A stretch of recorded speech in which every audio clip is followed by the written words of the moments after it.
les gens, je viens juste de terminer une vidéo, un tag, et je me rends compte que je n'ai fait aucune introduction. C'était quand même abusé de démarrer mon truc directement par ma première question sans même vous avoir dit bonjour. Donc, bonjour les gens. J'ai eu envie de réaliser un tag et je me suis dit que tant qu'à faire, j'allais en créer un. Il s'agit donc du tag des chiffres et des livres, qui aurait pu aussi s'appeler des chiffres et des lettres, dans lequel je vous propose de faire un lien entre certaines périodes de votre vie, certains nombres de pages, certaines années de maison d'édition et les livres que vous pouvez avoir dans votre bibliothèque. Je vous laisse donc découvrir tout ça. Il y a 12 questions auxquelles vous pourrez répondre, qui sont en rapport donc avec des chiffres, des nombres, des livres, enfin bref, découvrez ça par vous-même. C'est la première fois que je crée un tag. N'hésitez pas à me faire un retour si ça vous plaît, si ça vous plaît pas, si vous trouvez ça nul, si vous trouvez ça intéressant. Faites-vous plaisir. Cite-moi un livre de ton année de naissance, que tu l'aies lu ou non. Alors je suis née en 1980 et très spontanément je n'avais aucune idée des livres qui avaient pu sortir en 1980. Donc si ça vous intéresse, sachez que votre ami Wikipédia est là et qu'on peut retrouver sur ce merveilleux site collaboratif toutes les sorties, en tout cas les grandes sorties pour la France, pour l'Angleterre, pour les États-Unis, pour différents pays par année. Et donc j'ai pu ainsi découvrir par exemple que La Soupe aux choux, qui est un classique, on va dire, si je peux dire, en tout cas un film très connu sorti en 1980 dans lequel joue notamment Louis de Funès et son ami dont j'ai oublié le nom, Jacques Villeray. Ce film est sorti en 1981 et bien figurez-vous qu'à la base c'est un livre qui s'appelle La Soupe aux choux, qui a été écrit par René Fallet et qui reprend exactement cette histoire de deux amis, on va dire bons paysans, bons campagnards, qui découvrent, qui rencontrent un extraterrestre qui leur propose de goûter la soupe aux choux. L'extraterrestre adore la soupe aux choux et a envie que ces deux humains puissent venir avec lui pour faire découvrir la soupe aux choux à tous ses amis extraterrestres. Voilà. C'est un film que je n'ai jamais vu, que je connais uniquement pour le petit mimique de Jacques Villeray. Mais à part ça, voilà, j'ai découvert du coup que c'était un livre, donc j'aurais pu vous parler de celui-ci. Je ne l'ai pas lu. Par contre, il se trouve que j'ai lu un livre américain qui est sorti en 1980 et que j'aime beaucoup. Je l'ai même dans ma bibliothèque. Il s'agit de Nord et Sud de John Jakes, qui parle de la guerre de sécession. Il y a plusieurs volumes, plusieurs tomes, je crois qu'il y en a au moins 3, voire peut-être même 4. Ça a été également adapté en série télé, en mini-série télé avec Patrick Swayze. Ça a dû bien vieillir, un petit peu comme Les oiseaux se cachent pour mourir, mais moi j'étais très fan de ce truc-là, donc je l'avais gardé en bouquin. Je dois tenir ça peut-être de ma grand-mère, je sais pas, mais bon, voilà. En tout cas, sortie américaine de 1980. Deuxième question. Quel est le livre le plus ancien de ta bibliothèque, dans le sens le plus ancien que tu aies acheté ou que l'on t'ait offert? C'était une question à laquelle il m'était difficile de répondre, tout simplement parce que je cherche à acheter les collections que j'avais quand j'étais enfant ado, quand je fais des vides-greniers, des brocantes, etc. Du coup, j'ai des anciennes versions, mais je suis incapable de vous dire pour plusieurs d'entre eux si je les ai depuis en fait le collège, le lycée, ou si je les ai rachetés depuis, parce qu'au bout d'un moment, je ne me rappelle pas de tout. Donc j'ai pris une valeur sûre. On n'est pas dans du roman, mais on est dans les Becherel. Puisque avant d'être une page Facebook qui s'appelle Ta mère Becherel, je crois, les Becherel sont de merveilleux livres sur la conjugaison, sur l'orthographe et sur la grammaire, qui ont sauvé, disons-le, toute ma scolarité, et qu'il serait bon, je pense, d'avoir chacun chez soi. Ça ferait du bien à l'orthographe, à la langue française. À côté de ça, le livre que j'ai depuis le plus longtemps dans ma bibliothèque, mais qui m'a été offert, c'est Lettres à un jeune poète de Rainer Maria Rilke, qui est un échange épistolaire entre un auteur, poète et un jeune homme, si je me souviens bien, ça fait quelques années que je ne l'ai pas relu. Il m'a été offert quand j'avais, je crois, 13 ans, à une période où j'étais assez torturée, on va dire ça. Et ça m'avait beaucoup apporté. Ce livre est corné, taché, fluoté en tous sens, émargé. Enfin voilà, il y a plein de trucs dedans. C'est toujours émouvant de le ressortir et de voir ce que j'ai pu écrire en étant plus jeune. Mais c'est celui que je me trimballe depuis le plus longtemps, je pense, à l'exception de mes Becherel donc. Troisième question, quel est le livre le plus ancien de ta bibliothèque, mais cette fois-ci par rapport à son année d'édition? J'avais déjà eu l'occasion de vous le présenter dans une ancienne vidéo puisque c'était ma maman qui me l'a offert il n'y a pas très longtemps. Cette édition de Virgile en fait, de textes latins et français qui m'a été offert donc et qui date de 1905. Donc c'est le livre le plus ancien qu'il y a dans ma bibliothèque. Quatrième question. De quel album de ton enfance te souviens-tu parmi ceux que l'on t'a le plus lu? Et je parle bien d'un album enfant. Donc pas une BD, pas un roman, un album. Alors rien de tel quand on fait un tag et encore plus quand on le crée soi-même de sortir du cadre. Mais pour vous parler des livres qu'on m'a le plus lu, j'étais bien embêtée parce que j'en ai pas forcément souvenir. Je me suis dit que ce serait l'occasion d'appeler ma maman pour lui poser la question. Mais il y a deux histoires dont je me rappelle que je suis sûre qu'on m'a lu, que je suis sûre d'avoir regardé avec ma maman ou avec ma grande sœur, mais qui étaient sous format vinyle. Il s'agissait de ces deux œuvres-là, à savoir Casse-Noisette et à savoir Pierre et le Loup. Alors ce sont des formats audio vinyle, c'est-à-dire que j'avais un manche-disque dans lequel je les mettais et à chaque fin de page de lecture, vous aviez une petite sonnerie de clochette qui vous indiquait quand tourner la page. Voilà, c'est ce dont je me souviens le plus. Et également, mais je ne l'ai plus, d'une cassette audio. Ah oui, c'est les années 80, ça remonte un peu. D'une cassette audio du Petit Prince, que je connaissais absolument par cœur. Je pense que c'est le premier texte que j'ai appris, c'est-à-dire que j'appuyais sur le bouton pour démarrer la cassette et je récitais. Je tournais la cassette et je continuais. Et voilà, c'était par cœur, je pouvais passer, je sais pas combien de temps ça durait en fait, mais ça devait bien durer au moins 1 heure. Et j'étais avec ma cassette et je récitais Le Petit Prince. Ce sont les 3 ouvrages qui m'ont le plus marqué dans ma vraiment petite enfance. Cinquième question, te souviens-tu du premier livre ou d'un des premiers livres que tu aies lu tout seul comme un grand? Et là je parle d'un roman. Là aussi impossible pour moi de vous citer un titre précis, par contre j'ai une vision très claire de mes premières lectures, c'était Les Bibliothèques Roses et Les Bibliothèques Vertes, et c'était sans doute mon tout premier livre lu toute seule comme une grande. Je parle en roman. Oui, c'est du roman quand même, c'est du roman enfant, mais c'est du roman. Ça devait être un Coco Lapin. Et c'était sans doute même l'histoire de Coco Lapin avec les œufs et le crocodile, je m'en souviens très bien. Ou alors Oui Oui, sans doute Oui Oui au pays des jouets, qui était un de mes préférés, ou Oui Oui et le magicien. Plus tard, il y a eu d'autres types de livres comme le Club des 5 notamment, ou les Sœurs Parker par exemple, mais les tout premiers c'était les Bibliothèques Roses. Je me rappelle que quand j'allais à la bibliothèque, il y avait tout un rayon avec toutes les bibliothèques roses et tout un rayon avec toutes les bibliothèques vertes, et je les prenais au fur et à mesure et j'avançais comme ça. Et donc j'ai lu tous les Coco Lapins, j'ai lu tous les Oui et tout ce qui me tombait sous la main à cette époque. Avec une maman bibliothécaire, forcément c'était un petit peu plus facile puisque je passais beaucoup de temps à la bibliothèque. Sixième question, cite-moi un livre qui peut résumer ton enfance. Alors ça peut être un livre que tu as lu très souvent, ça peut être un livre qui te rappelle ton enfance d'une façon générale, ou qui pourrait imager ce que tu as vécu pendant ton enfance. Je te laisse choisir. Alors le livre qui va résumer mon enfance, j'ai choisi de ne pas vous parler d'un livre mais d'une maison d'édition, ou plus exactement d'une collection telle qu'elle était à l'époque, à savoir les Castor Poche. Vous les avez déjà vus passer sur ma chaîne puisque je recherche les titres que j'ai pu lire enfant justement dans ce format spécifique avec le petit logo Castor Poche. Il y avait le livre de Dory, il y avait Claudine de Lyon, il y en avait tout plein. Je me souviens notamment aussi de, je crois, Balle de flipper ou Boule de flipper sur l'histoire d'un enfant qui souffrait d'un handicap physique. Ce sont des livres qui m'ont beaucoup marqué, et ce que je trouvais bien dans cette collection, je crois qu'elle existe encore, elle a juste changé de format, c'est que c'était souvent des thématiques qui étaient variées mais qui étaient profondes et qui permettaient en fait de s'ouvrir petit à petit à tout ce qui pouvait exister dans le monde. Septième question, la même chose mais cette fois-ci pour ta période collège. Quel est le livre qui résume le plus ta période collège? Pas un livre en particulier mais un type de livre que encore aujourd'hui je lis principalement. Je pense que c'est là que ça a commencé pour moi.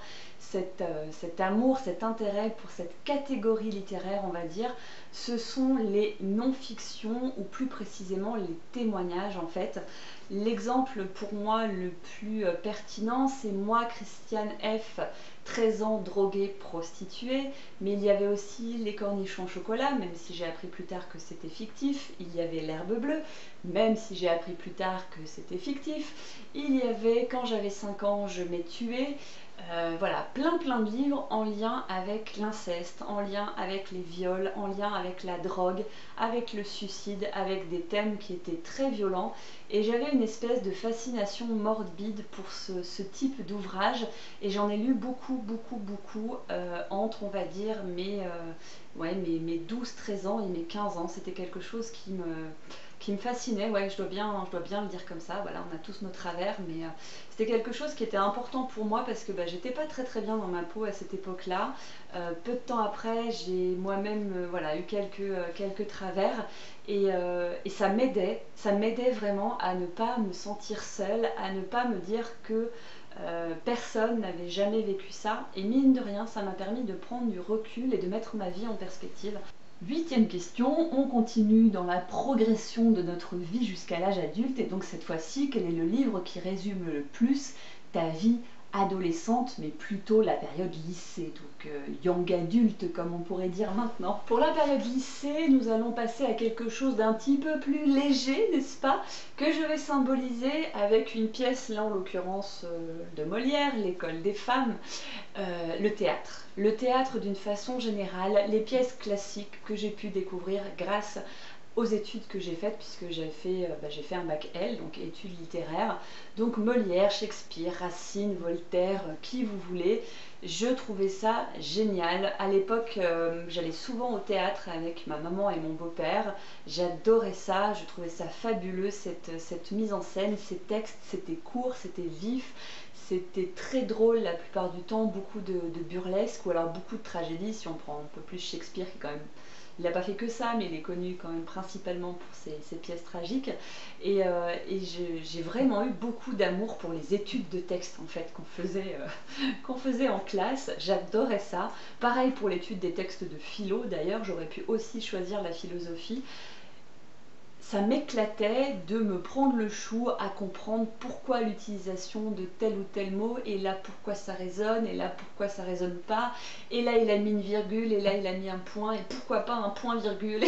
Le genre de truc où je pouvais pas m'empêcher de me dire, mais est-ce que le gars il s'est vraiment pris le chou à ce point là ou pas, ou est-ce que c'est juste pour nous occuper tant qu'on est au lycée, je ne sais pas, mais ça me passionnait énormément, et vous en parler, ça me reconnecte à quelque chose, et je me dis ça fait longtemps que j'ai pas lu de pièce de théâtre, il faut vraiment que je m'y remette, j'ai envie de m'y remettre. 9e question, quel est le plus petit livre de ta bibliothèque? Et par petit livre, je parle là aussi d'un roman, parce qu'avec les albums ce serait un petit peu plus facile, mais je parle bien d'un roman et je parle du nombre de pages et non pas de la taille du livre. On est toujours dans un tag sur les chiffres, donc quel est le livre qui a le moins de pages dans ta bibliothèque dans la catégorie roman? Le plus petit livre en termes de pages que j'ai trouvé en roman, c'est 90 pages, c'est Le Prophète de Khalil Gibran ou Gibran.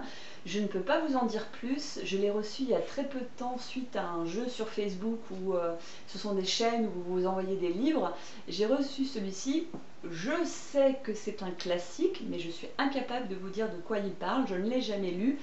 C'est assez initiatique de ce que j'ai pu comprendre, donc je suis quand même super heureuse de l'avoir reçu, ça va me permettre de le découvrir. Mais voilà, à part vous dire qu'il fait 90 pages et que donc il correspond au livre le plus petit de ma bibliothèque, c'est bien tout ce que je peux vous dire dans l'immédiat. 10e question, nous prenons l'inverse, et cette fois-ci, quel est le plus gros livre de ta bibliothèque en termes de pages? Le nombre de pages le plus immense que tu puisses trouver dans ta bibliothèque. Tu as le droit de prendre un dictionnaire. Je vous présente La Brique, traité de psychologie positive. C'est un livre, c'est les éditions de Boek, qui sont connus pour leurs manuels scolaires ou universitaires. C'est le plus gros livre que j'ai dans ma bibliothèque. Ce n'est pas un roman, mais c'est le plus gros livre que j'ai. Et il fait, au bas mot, au bas mot 810 pages. Voilà, je ne l'ai jamais lu en entier. Je m'en suis servi quand je préparais ma formation de coaching et quand je préparais notamment mes interventions dans des groupes de parole ou mes coachings en individuel. Il m'a énormément servi. 11e question, quel est le livre que tu as le plus lu? Celui que vraiment on peut dire que tu le connais par cœur, que tu l'as lu au moins 3 fois, 5 fois, 10 fois, 15 fois, ou que tu as un rituel et que tu le relis tous les ans.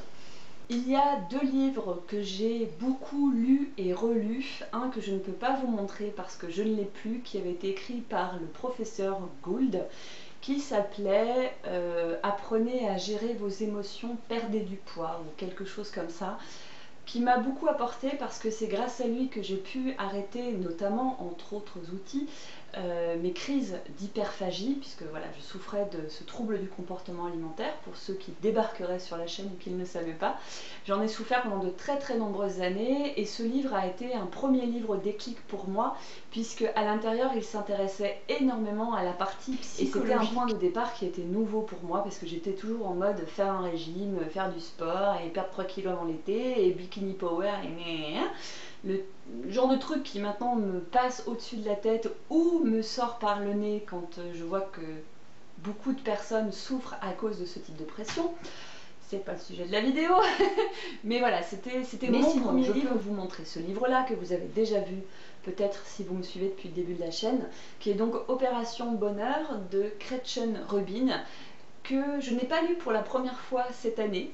C'était vraiment la première fois, mais sinon je le lis tous les ans sur la période de décembre-janvier, puisqu'il s'agit en fait d'un roman témoignage autour de la psychologie, mais aussi d'outils de développement personnel pour organiser sa vie, je dirais. Et elle utilise en fait chaque mois de l'année pour se mettre un challenge. Donc en janvier, ça va être par rapport à la famille, en février, ça va être par rapport au rangement de sa maison, en mars, ça va être par rapport à éprouver de la gratitude, en avril, ce sera autre chose, etc. etc. Et chaque mois représente un défi, un challenge personnel. Et c'est quelque chose qui me parlait beaucoup parce que je mettais moi-même ça en place dans ma vie tous les ans et ça me boostait. C'était le point de départ. Voilà, quand je commençais ce bouquin, c'est que la nouvelle année arrivait et ça m'éclatait. C'est une période où je suis généralement assez euphorique. Donc c'est un bouquin qui compte beaucoup pour moi. Et enfin, 12e et dernière question, je choisis un chiffre et je prends le chiffre 2016. Quel est le livre qui sort en 2016 et que tu as envie de découvrir, ou qui est sorti depuis le début de l'année 2016 et que tu as envie de découvrir? Je vais vous parler d'un livre que j'ai découvert complètement par hasard en faisant une recherche sur Gilbert Joseph, qui m'a proposé ce titre qui n'était pas du tout le titre que je voulais, mais que du coup j'ai immédiatement rajouté à ma wishlist, qui s'appelle, et je lis parce que je ne connais pas le titre par cœur, Quoi de plus normal qu'infliger la vie, de Oriane, la fille qui n'arrive pas à se relire, de Oriane Lassus, il me semble. Lassus, je ne sais pas. Désolée madame si vous passez par là, même si on ne se rencontrera jamais. Donc, quoi de plus normal qu'infliger la vie, qui est un texte qui a priori se rapproche d'un essai qui traite de la question de la nulliparité. Alors pour ceux qui ne connaîtraient pas ce terme, la nulliparité, c'est le fait de ne pas avoir eu d'enfant. Donc le choix que certaines femmes font de ne pas avoir d'enfants, et tout un questionnement autour de la norme sociale, de la pression et de comment finalement assumer ce choix qui est très intime, qui ne devrait pas être abordé spécifiquement ou spécialement à chaque repas entre la poire et le fromage, mais voilà, qui est une vraie question de société parce que ça reste tabou dans à l'heure actuelle encore, ça reste très tabou. Quand vous vous mariez, on s'attend à ce que vous fassiez des enfants. Quand vous avez tel âge, on s'attend à ce que vous fassiez des enfants. Quand vous dites à ces jeunes que vous êtes sûr de ne pas vouloir d'enfants, vous avez le droit à une ribambelle de « bah, tu changeras d'avis, tu verras quand tu vieilliras », voilà.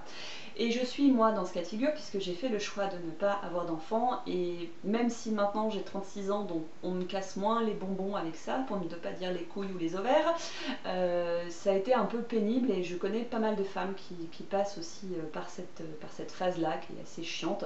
Donc je trouvais ça intéressant de lire un essai sur le sujet, et quand Gilbert et Joseph m'a fait cette proposition, je me suis dit que ça pourrait être hyper intéressant et il se trouve qu'il est sorti je crois en mars 2016, donc il est très récent. J'espère que ce tag vous aura plu. Si vous avez envie de le reprendre, n'hésitez pas, je vous demande simplement de mettre un lien vers la chaîne. Je vous mets les questions en barre d'infos pour que vous ayez simplement à les recopier et partagez pour que vous puissiez vous amuser vous aussi. Ça faisait longtemps que j'avais pas fait de tag, donc j'avais envie, donc me voici. Je vous dis à très bientôt. Ciao!